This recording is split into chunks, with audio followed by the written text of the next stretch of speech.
ಮುದ್ದು, ಸಾರಿ, ನಿನ್ನ ಮುದ್ದು ಅಂತ ಕರಿಬಹುದಾ? ಕರೆದ್ರೆ ತಪ್ಪಾಗಲ್ಲ ತಾನೆ?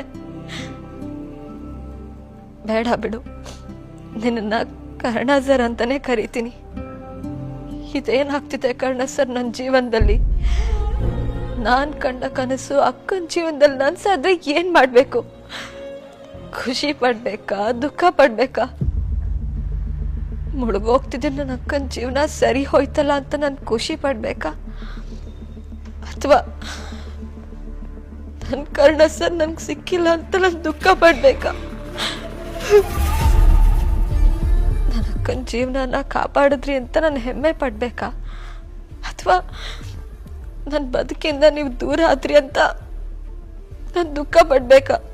ಅಕ್ಕನೆದೆ ಬಡಿತದಲ್ಲಿ ಚೂರು ಏರ್ಪೇರಾದ್ರೂ ಚಡಪಡಿಸೋಳು ನಾನು. ನಿಮ್ಮ ಉಸಿರಾಟದಲ್ಲಿ ಚೂರು ಹೆಚ್ಚು ಕಮ್ಮಿ ಆದ್ರೂ ಹುಚ್ಚಿ ಥರ ಆಡೋಳು ನಾನು. ಈಗ ನನಗೆ ಉಸಿರು ಕಟ್ದಂಗೆ ಆಗಿದೆ. ನಾನು ಏನು ಮಾಡಲಿ? ಆದರೆ ಒಂದು ಮಾತು ಕರ್ಣ ಸರ್, ನಿಮ್ಮ ಒಳ್ಳೆತನದ ಮೇಲೆ, ನಮ್ಮ ಪ್ರೀತಿ ಮೇಲೆ ನಂಗೆ ನಂಬಿಕೆ ಇದೆ. ಪ್ರೀತಿನೇ ದೇವರು ಅಂತ ನೀವು ಹೇಳಿದ ಮಾತನ್ನ ನಾನು ಕೊನೆ ಉಸಿರಿರೋವರೆಗೂ ನಾನು ನಂಬ್ತೀನಿ. ಆ ದೇವರು ಯಾವುದೇ ಕಾರಣಕ್ಕೂ ನಿಮ್ಮ ನಗುನ ಕಿತ್ಕೊಳ್ಳಲ್ಲ, ನಮ್ಮ ಪ್ರೀತಿನ ಸಾಯಿಸಲ್ಲ ಅಂತ ನಾನು ಈ ಕ್ಷಣಕ್ಕೂ ನಂಬಿದ್ದೀನಿ. ಕಣ್ಮುಂದೆ ಕಾಣಿಸೋದಷ್ಟೇ ಸತ್ಯ ಅಲ್ಲ, ಕಾಣ್ದಿರೋ ಸತ್ಯ ಕೂಡ ಬೇರೆನೇ ಇರುತ್ತೆ ಅಂತ ನನಗೆ ನಾನು ಸಮಾಧಾನ ಮಾಡ್ಕೋತಾ ಇದ್ದೀನಿ.